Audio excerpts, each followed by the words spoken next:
You're listening to WP Product Talk, presented by the WP Minute. WP Product Talk is a weekly discussion between two WordPress product experts, Kim Coleman from Paid Memberships Pro and Matt Cromwell from Stellar WP.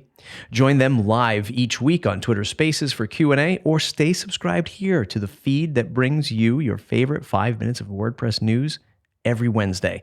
You can support us by visiting thewpminute.com/support. Here we go with Kim and Matt on WP Product Talk.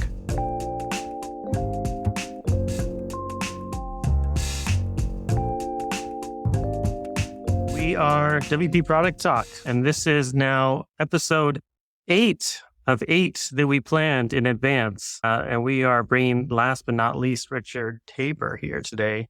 If you all have questions or thoughts or opinions or whatnot about what we're talking about today in any way whatsoever, tweet us. That's the best way to get our attention, and use the hashtag WP Product Talk. You can also just reply basically straight in this Twitter space, and we'll see that as well. But I'm watching that hashtag WP Product Talk. So use that if you can. I don't know, maybe hashtags are old school. I'm not sure. I just keep using them, see what happens. But we'll pay attention, and we'll try to get your questions answered as much as we can. Also want to give a big shout out to the WP Minute. They have been distributing all of our Twitter space recordings over all the fun platforms, podcasting platforms, for quite a while. Matt Medeiros is doing cool work over there, honestly. And I like supporting the work that they do over there. If you want to hear this later, and you can look us up on the WP Minute, WP Product Talk. But for now, we're going to go around the horn and introduce ourselves. I am Matt Cromwell. I'm one of the co-founders of GiveWP, now doing marketing and operations and support stuff at Stellar WP. I'm really passionate about the freemium business model and helping small businesses succeed with WordPress plugins. So that's one of the reasons why I wanted to do this talk regularly. And one of the people who I always enjoy talking with, I invited her to be our co-host, Kimberly Coleman. Introduce yourself. Thanks so much, Matt. Yep, I'm Kim Coleman. I've been building a WordPress membership plugin, Paid Memberships Pro, for over 12 years now. And I've just really been a long-term member of the WordPress community. Love the platform, love open source. So I'm excited if this is helping other product creators in the WordPress space at all learn from our less, a job well done. So Rich, I'll hand it to you to introduce yourself. Yeah, thanks, Kim. Yeah, I'm Rich Tabor. I've founded a couple of WordPress products over the years, I guess notably CoBlocks and Ping Beans, and went to GoDaddy for a couple of years leading the WordPress experience team. And currently I'm the head of product addict. I'm all about WordPress, and especially this new era of WordPress experience that we're in. That's all about blocks and block themes and the site editor and full site editing. So it's my jam, and it's a pleasure to be here today. Awesome. Thanks so much for being here.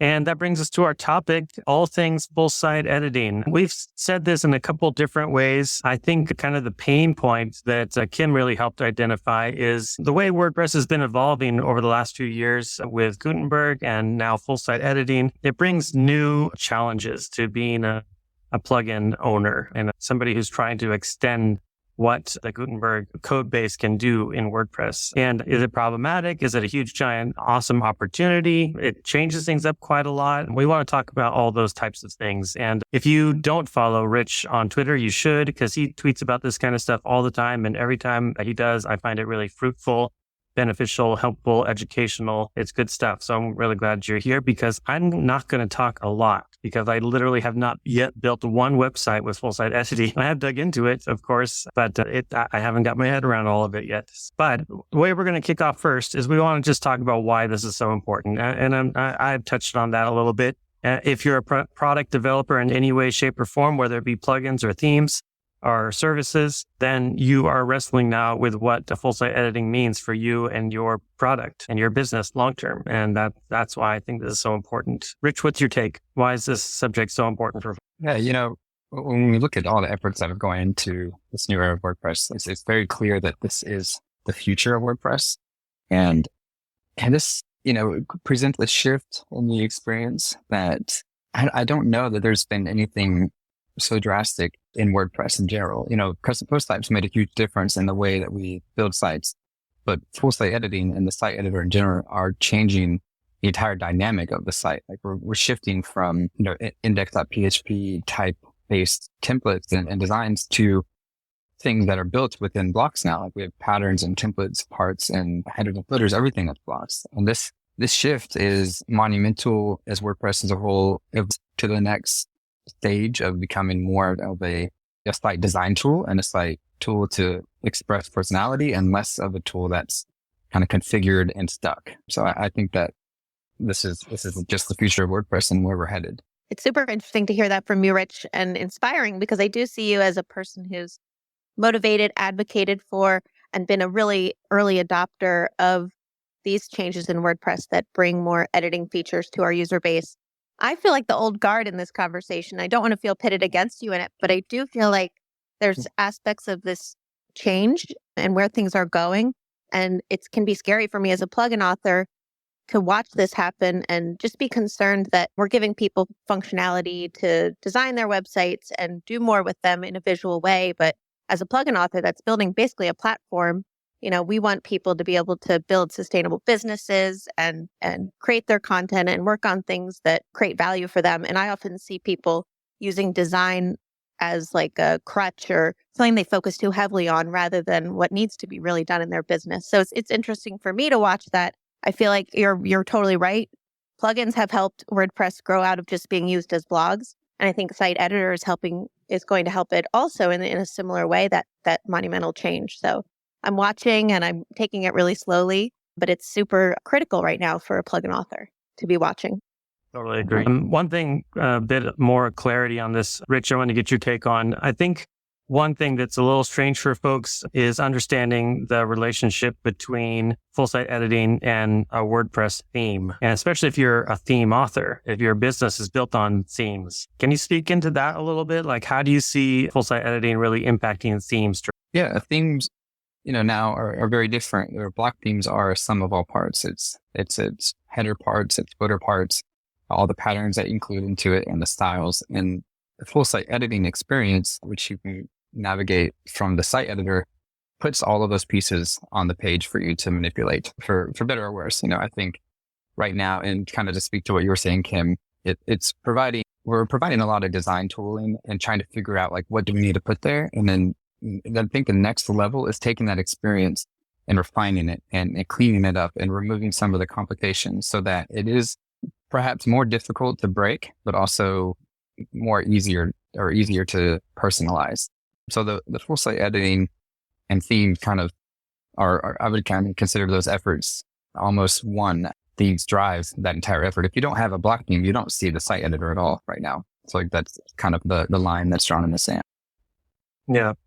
Yeah, my first impression was really fully formed when I tested out 2023. That of course is like intended to showcase full site editing a bit, and the whole way that they support multiple different styles and whatnot was interesting. And just because I know how old school themes are built and things like that, and how they use the customizer and those things, I was immediately drawn to like, I wonder where 2023 stops and full site editing as a feature starts here. Like I think that's a little bit of that area where I'm like, it almost feels like 2023 is probably not really a whole ton of code. I didn't even look at how much code it is, but it doesn't seem like it has a lot of opinions about what you do with your site. It's letting the feature, the full site editing feature, really take over a lot more. Is that about right? Do I have that right? Yeah, I think you're right on it. If you did look at the 2023 style sheet, you'll see that there are no selectors in there. It's just the header of the style sheet.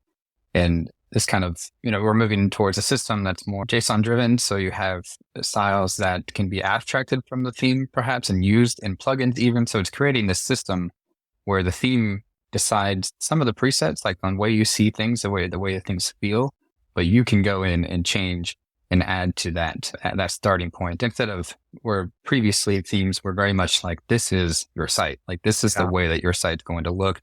Maybe you can change some colors, and some themes kind of flexed a little bit more in the customizer to change specific things, but they were tied to how that theme worked. Theme.json and the way block themes were, extract all of that from that, so that in the future, I would say that these could even get smaller. Maybe it's just a JSON file that includes what styles are available, what patterns are available, what headers and footers are available. And you can configure your site from one file, perhaps. Yeah. I think some of the hesitancy or anxiousness around some of that is the idea of like an end user jumping into 2023 and building out their whole site and feeling like they have success within a short amount of time. Like I do feel like it puts so much more onus on the ability to build out the whole site. Or am I off base there? Yeah, I think there's definitely some value to that. I would say where core is being more general right now, it leads to a lot of opportunities for folks to come in and build experiences to create that better, either better right out of the box WordPress experience or better client agency, client developer type relationship experience within WordPress. Like there's avenues that are kind of wide open, I would think, to lean into those. But things are also moving incredibly fast. Like the innovation is so incredible right now. Like it's blowing my mind. It's hard for me to keep up, and I'm in it, knee deep every day. But yeah. Yeah, that's interesting. It sounds like we came full circle because now we're back at, you're basically saying like, yeah, you're right. What WordPress core and the site editor is providing now is very minimalist even, which presents a whole bunch of opportunity for product devs to really shine and have a lot more catered experience for those end users. Is that what you're saying? Yeah, I think there's a lot of room out there. Cool. Yeah, I would absolutely agree with that. I recently had a plugin I added some patterns to, and I was shocked with how straightforward it was to create them and how much I could build into my plugin that was design focused. There were templates for things that I wouldn't have been able to submit to the pattern directory because they did use plugin functionality within them, but it really straightforward as a product to create those. And it's something I want to explore more. And I do, like you said, Rich, I see that as a huge opportunity for products to come on board and have a more opinionated design that people can drop in and readily use, but still be able to customize in a familiar interface. Nice. Okay, cool. So let's jump into our next segment, which we typically call story time. The three of us have some different experiences with the way that WordPress is evolving and changing, and we want to hear a little bit from each other about those experiences and what that might teach other folks about this subject. So I'm going to go a little bit out of order. Kim, I'd love to hear your take first. What kind of experiences do you have with this? Oh, for sure. So for us, we were slower to jump on board with block development when we're talking back when the block editor, then called Gutenberg, was coming on board. I think maybe even a year and a half, 2 years, till we felt that the core code base was stable enough, not changing so much that we would be, coding for a moving target, which was a fear we had because we're still supporting and maintaining the plugin, releasing features that we want. And, when we're watching WordPress as a plugin product shop, you're watching the direction of WordPress. You want to be able to, be on par with the features your users are requesting and needing. But how soon do you jump into that? How soon do you decide, oh, this was like opt-in and everyone was still installing Classic Press and disabling this feature? So we really took a slower, a more, wait, watch this get more stable. And then when we did double down, it was really fun to rebuild some of our functionality into a block format. We still offer a short code version, but that was kind of our first step, was adapting what was a short code into a block.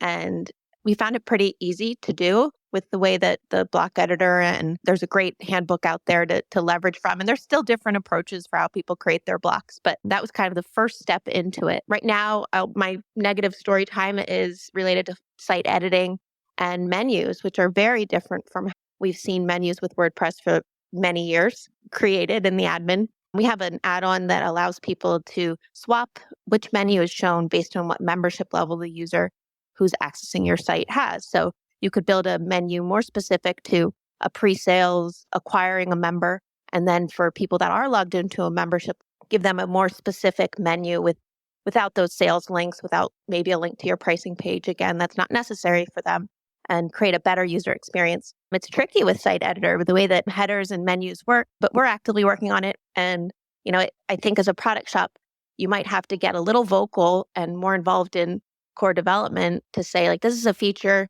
this is an important feature, and the direction you're taking with menus, disables our ability to do this. What can we do? Can we have a hook somewhere, please? Can we have a filter somewhere, please? And we see those things kind of getting moved into JavaScript, moved into changing in other ways. So that's my kind of story time.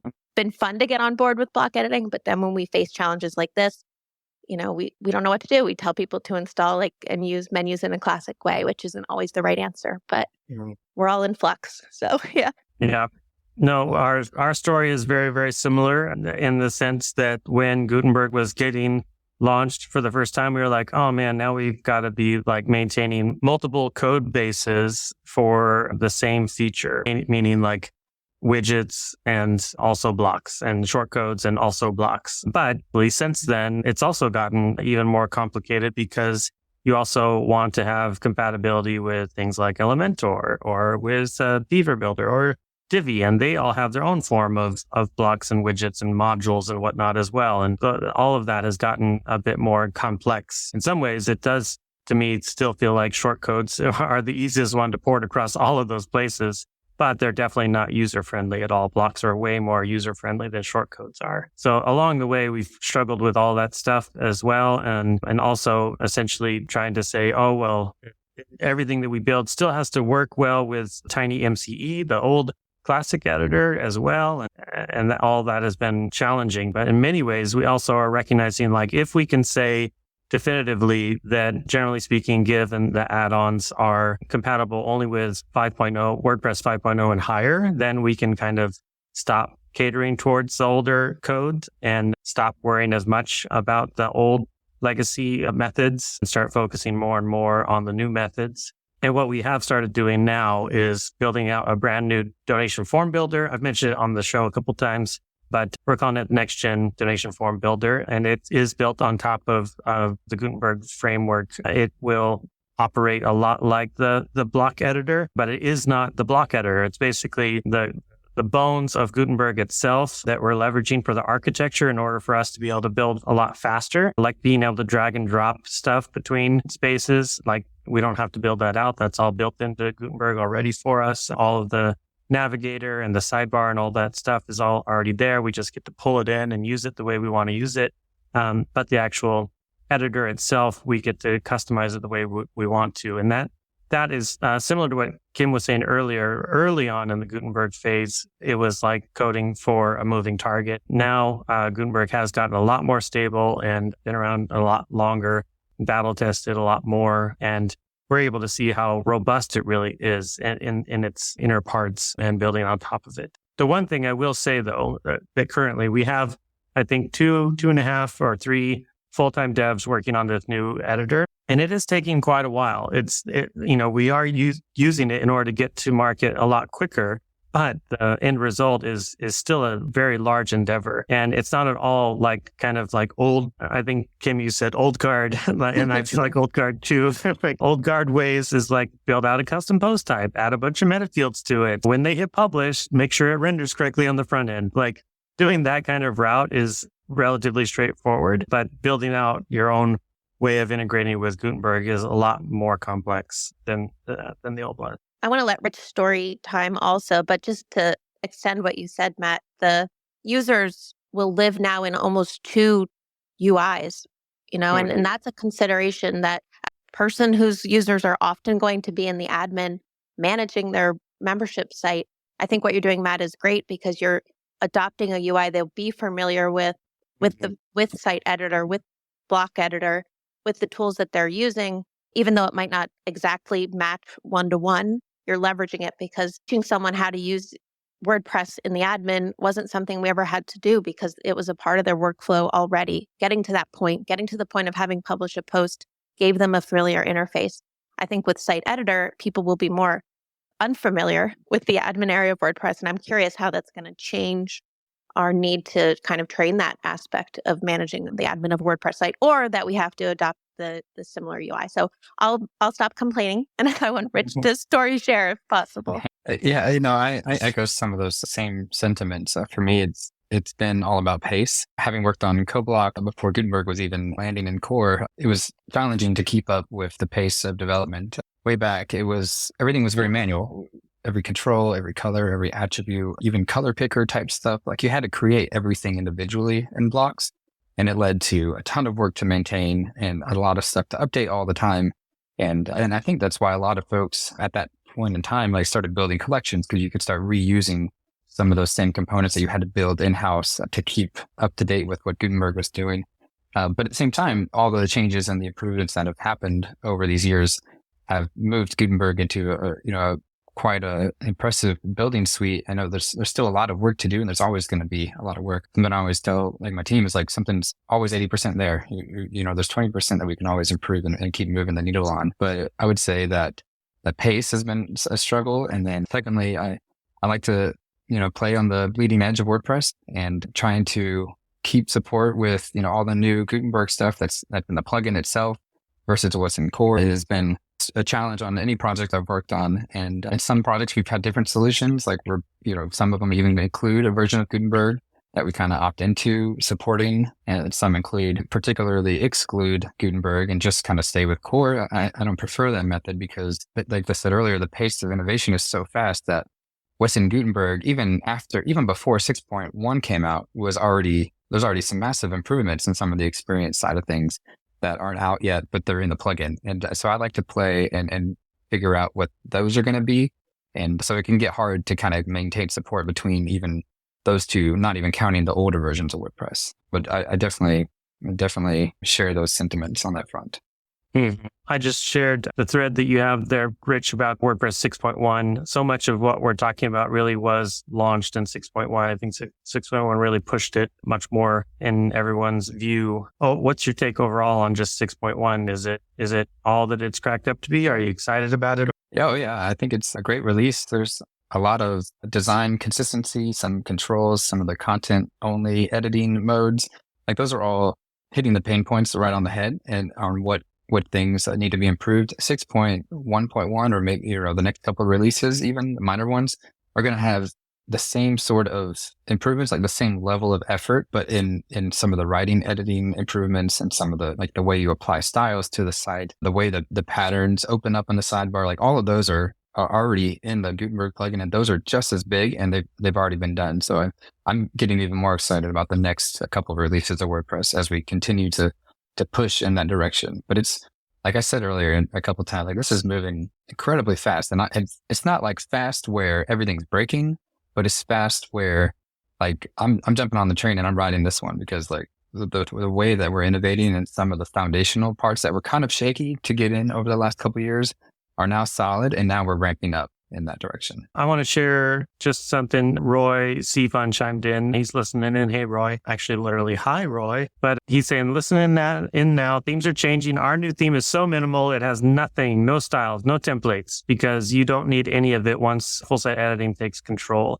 I love it. Allows a niche theme with many specific templates or a blank designer playground. I love the enthusiasm. I love the excitement around it. I think that sounds awesome. Let's segue into, the real meat here in terms of, oh wait, looks like Kim, are you still there? Did we lose Kim? I think we did. Hold on one second, folks. Go. Kim, you should see a co-host invite again. Let's move into opportunities. Are you back? I am back. Sorry about that. No worries. Let's talk about opportunities full site editing brings. I do need to clarify. I got one comment that we keep calling it full site editing. That's really the feature. The name in WordPress itself is supposed to be the site editor. So just point of clarification there. But let's talk about the site editor, talk about the feature of full site editing, what opportunities it brings with products. Kim, do you want to kick us off with that? What are you thinking? Do you have stuff you're already planning or thinking about with your products? For sure, I'm thinking about giving people more drop-in layouts, more patterns that they can leverage that are specific, let's say a pricing table. There are a few attempts at pricing tables in the pattern directory to bundle them within your product and give people optimized pricing layouts that they can use to build better funnels in their membership site. For example, that's something that's on my mind for sure. Things are hard. We have a lot of front-end forms. We don't want to give people too much control to modify and change, and they might see a front-end form and think oh, I don't need billing zip code. That's fine. And say, oh, no, that is needed. That's part of your gateway validation process. So you can't get rid of that. So trying to manage what users need and want to change with what is safe for them to change. There, part of what I liked about traditional themes was that you could find one that was optimized for your use case and drop it in, and it kind of checked a lot of boxes for what you might not already know about good UX for that type of site. And it's going to take time for site editor to get the, number of themes out there, number of patterns out there that implement those best practices so that people aren't building sites that don't really drive conversions. For example, if you're building a product site with WooCommerce, if you're building a donation site with Give, and you forget to add like a login link in the upper right area of your header or within a mobile menu, let's say, users of your site can't use your site the way that they need to. So I think as much as we can, the opportunities like build things into the plugins that you're creating that will help people avoid, shooting themselves in the foot by omitting some of these important features for me. Rich, do you see any major opportunities with the site editor related to products? Yeah, like the site editor pushes blocks towards every aspect of the site. And I think we're all pretty aligned on that. I think there are still a lot of experience, though, that exists outside the realm of block editing that could be brought into the block context rather easily. There's been some folks dabbling into like what forms could look like or what, maps, like the simple like content-based blocks. But I think that there are a number of experiences that could be centered more around experiences and not blocks. So not content driven, like I need to put something on my page, but like how do I create an experience leveraging, the site editor or the block editor and try to figure out ways that help me get jobs to be done, taken care of. Like if I'm going to sell something, like what is a prime experience leveraging all this new stuff to help me sell something? Or if I'm going to, run a donations campaign, like how do I leverage some, a way to set up and create forms? And I know GiveWP is working and experimenting in that lane, but like leaning into that direction seems much more of the opportune area instead of the, regular content blocks. I think, just blocks themselves is kind of, I don't know if it's mature, but a lot of things have been done already. So it's trying to figure out like what are the ways to target those jobs that need to be done, like to help that site owner or site user be successful doing what they're trying to do. And that's the area I would 100% lean in right now. Mm-hmm. Yeah, that's a good point. I think there's a ton there for sure. And like I said, our experience so far in terms of the biggest opportunity we see is trying to build out a brand new way to visually build a donation form. And that really was missing for us. Like I personally was really getting tired of constantly just configuring settings and never knowing what my donation form was going to look like in the end. And being able to see it actually visually in front of me and just tweak the settings and see it how those settings impact the form directly is definitely, I think, the future. But like I said, it's a big lift. It's a heavy lift. I think there's a lot more opportunity for smaller shops to be leveraging blocks for sure. But there's also this way in which I'm concerned about just the potential for bajillions of blocks. And I think that's a little bit of what you were saying, Rich, in terms of like there's lots of other ways to leverage it besides just content blocks. But that is exactly what we're seeing though, is just there is kind of like a race for getting the plugin with the right keywords the block with the right keywords on them. And we have all these plugins now that are just big giant libraries of blocks and things like that. I don't know. I feel like there's more there, but I'd love to see really good examples of folks who are leveraging the site editor more. Have you seen anything like that out there yet, Rich? Anybody really leveraging the site editor or experimenting with it? No, not a lot. I think, and I don't even know if I would tie it to like the site editor, but more of like the editing experience, maybe more so. Like with what you're doing, I think it falls in that category, even though it's not necessarily the site editor. But I do think having, visual direct manipulation type interfaces, and now with things, with styles being referenced in theme.json, you could even pull in like what the button's supposed to look like instead of having, a default style. Back in the day, you would install, the classic case where you install ED and out of the box, it's a little rough, but the functionality is great. But like you're going to go through and have to clean up a lot of stuff. Like you can now take those values from theme.json and plug them in right out of the box so that when you turn on EDD, it looks brilliant. Like there's a path towards that type of WordPress experience. And that's just the start. That's just like, how do you get your plugin or your product looking fine or like working fine? Then there's the like Kim was saying about like all the pattern type functionality where it's like, okay, well, maybe we have 10 basically patterns of GiveWP forms that are, or landing pages even, and you pick the one you want and then you can manipulate it from there. So it's like creating an experience where it's more personal right out of the box instead of just getting it there. And I think leaning in that direction is where we need to be. I'd be really excited as a plugin dev to know that I had, all themes had a style established that I could leverage for buttons and that they would look Yep. great. It wasn't some made up like .sc-button or some weird class that I didn't know from your theme that was using. I remember a conversation on Twitter a while back about color palettes and naming colors. Mm-hmm. And could we establish calling a color primary and secondary and action? Could we establish standards that then plugin owners could do the same thing? They could say, like, oh, well, we want to color this in this way for you. Here's how. And, I don't think I'm up to date on where things are at with 6.1 enough to know how those conversations have moved forward. But I do think an opportunity we didn't talk about yet is if you are developing a product and you see the future of this site editing experience as where WordPress is absolutely going to go, doubling down on it now means that other users who love this editing feature will like your product more. It becomes a differentiator to say, I am tightly integrated. I provide the most functionality for this in ways that, 10 years ago, 5 years ago, we were saying the same thing about other page building experiences. Like, you love using Elementor, so you should use Paid Memberships Pro. You should use GiveWP because we know we're going to work together and you won't have to relearn anything. You're going to get to keep using that favorite builder you have. So it may be too early to do that, but if you're also loving the site editing experience as a product, call it out on your site. Identify that you're staying up to date with it, that you want to maintain compatible with it, because users might see that as a differentiator.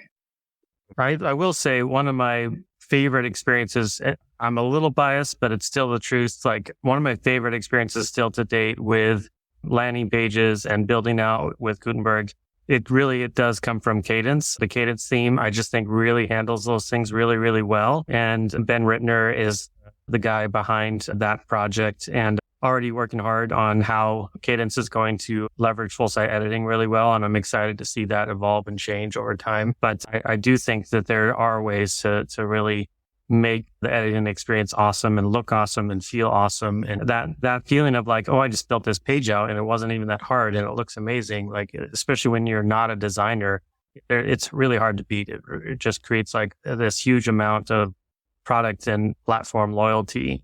I can see for sure that if we can provide that very reliably in WordPress, it definitely is helping to make sure that there is a future for WordPress, because a lot of folks are still worried and concerned that we're losing adoption. I'm not like saying the sky's falling at all. I don't really see it that way at all. But I do think that we have to have a strong vision towards the future. And that future does have to be visual building, not just tweaking settings to see stuff rendered on the front end. So I'm on board personally there. Let's pivot over into another one we want to touch base on for everyone, which is threats that come with big WordPress core changes. We all have these experiences in one form or another. I think I want to tie this, though, as much as we can, not just to the fact that core changes are problematic for product developers, but also like, how do you kind of prepare for that? How do you watch out in advance, and how do you manage that as these big changes come, especially from Rich and Kim? What's your perspectives there? Rich, did you and your team get all prepped for 6.1 before it was even launched, or did it take a lot to get it ready or whatnot? It didn't take a lot to get our products ready for 6.1, but it did take, staying up to date with what's going on and all the new capabilities that we could add into some of the things that we're building. It's more about, I would say, one of the threats is getting out of the loop and not being able to find your footing again. If you're going to play on the bleeding edge and really lean in on the future of WordPress, I think it's important to either follow the right blogs or follow the right people on Twitter, and really stay involved even on GitHub if you can, to kind of see what's coming ahead and put some input in and really get a handle of what's changing. And really it's there, I don't think we're really doing a lot of breaking changes anymore. Sure, there are, there's incidents, there's edge cases that are happening, and there always will happen probably until we get to where, a block theme really is just a JSON file and some patterns maybe. But being able to stay in tune with what's happening will really put you in a position where you can stay ahead of the curve. I would say that's pretty important. And then, there's always a chance that something that you do and you create takes off and is considered for WordPress core. I don't think it's a bad thing. I think it could be tough, if you're leaning in on something, like if you're building like an accordion block or something, and it makes an accordion block, makes its way into core, then, like that was that wasn't really a job to be done. That was a little project that, if everyone can benefit from that, that's a good thing. And you kind of pave it that way. I've had a few things go into core from that sort of approach. I think it works because you can move fast and prove out ideas before trying to navigate getting it into WordPress itself. But on that lane, I would say I wouldn't go generic. I would go, like I said earlier, like really focusing on those jobs that need to happen and lean in that direction and stay ahead of core. That would be my approach. Rich, could you talk to the process of that? So as far as I know, and this will sound very, uninformed, but there's still a Gutenberg project, that's moving forward. And then there's core's approach and development. So which are you watching more or less, or how are you staying up to date and on that bleeding edge when you talk about, staying up to date, riding it and being really double down on the trend and the movement? Are you watching one more than the other? Are you watching both equally? Yeah, I mean, from my POV, I'm almost exclusively following the Gutenberg project. WordPress as a whole is getting a lot of improvements, but my attention is focused on what's happening on Gutenberg itself. So on the Gutenberg GitHub repo, you can follow the PRs that are going in. You can create your own issues. You can provide feedback, even design some ideas and put them all front and center for everyone to kind of review and leadership picks and chooses what kind of things go into the next effort from that POV. And then using that plugin that is added on to WordPress.org, the Gutenberg plugin, you can keep up with what's going to go into core instead of waiting for the RC edits to land.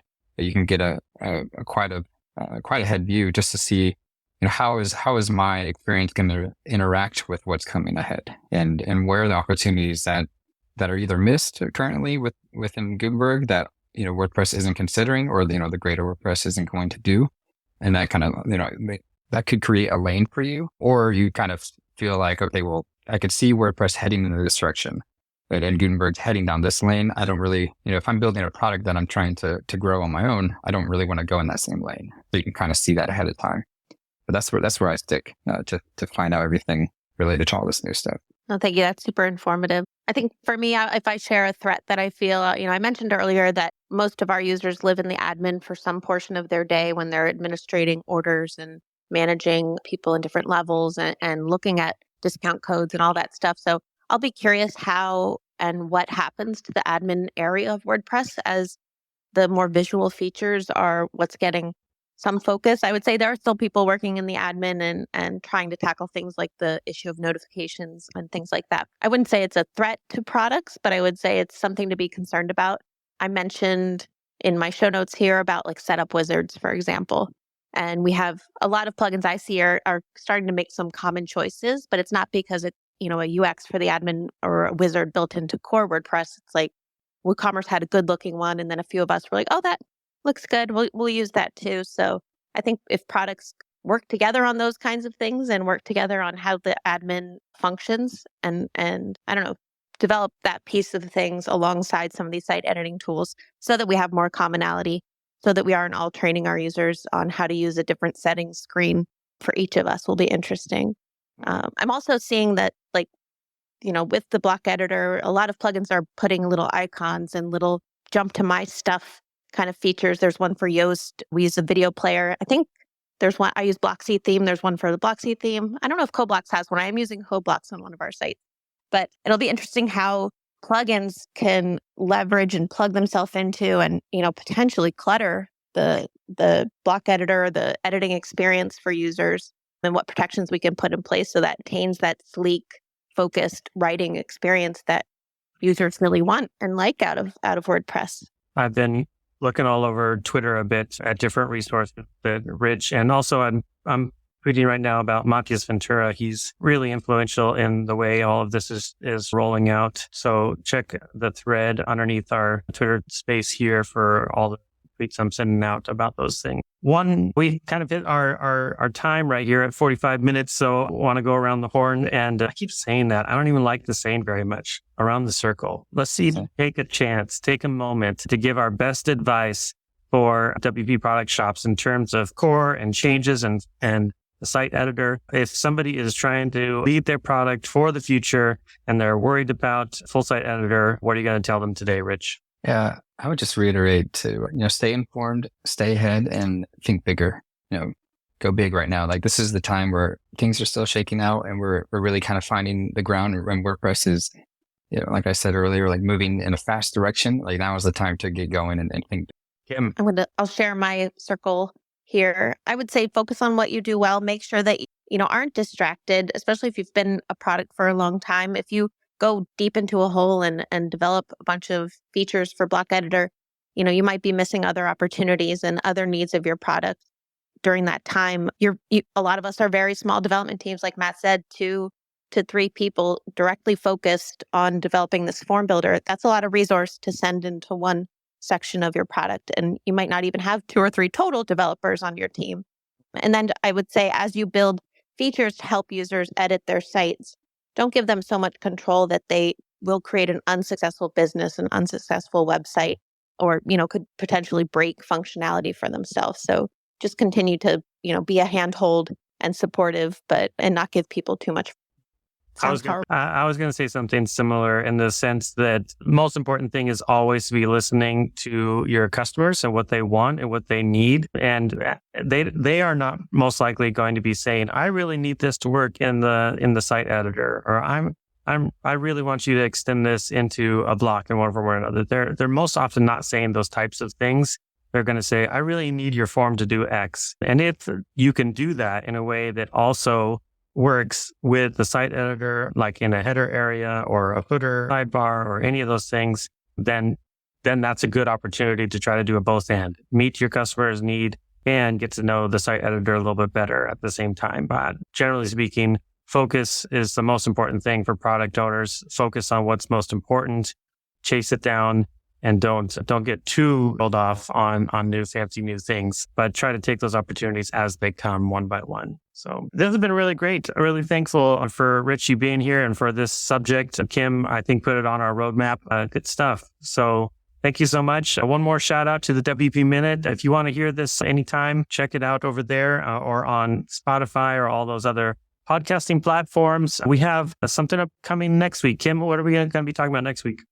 Absolutely. We're going on a more business-focused topic for people who build WordPress products. We're going to talk with Jason Coleman, my partner, about budgeting and forecasting revenue expenses. So you might not be in that mindset yet, but 2023 will be here before we know it. So hopefully we can teach you some strategies and talk about how we manage finances within our product teams. I'm looking forward to that for sure. Thanks, everybody, so much. Hey, listener, did you like what you heard on today's episode? Be sure to say thanks to the hosts today. Find them on Twitter, LinkedIn, wherever you do your social media. I'm sure they're there. Go ahead and say thanks for hanging out and providing some amazing content to you right here on the WP Minute. If you want to support the WP Minute, you can join our membership. It's a great place to find other WordPress professionals who care about WordPress news, talk about WordPress news. Hey, you can even shape the WordPress news as it goes out as a producer. Become a member at thewpminute.com/support or buy us a digital coffee, however you see fit to support the show, or just share us out on social media. Thanks for listening, and we'll see you in the next episode.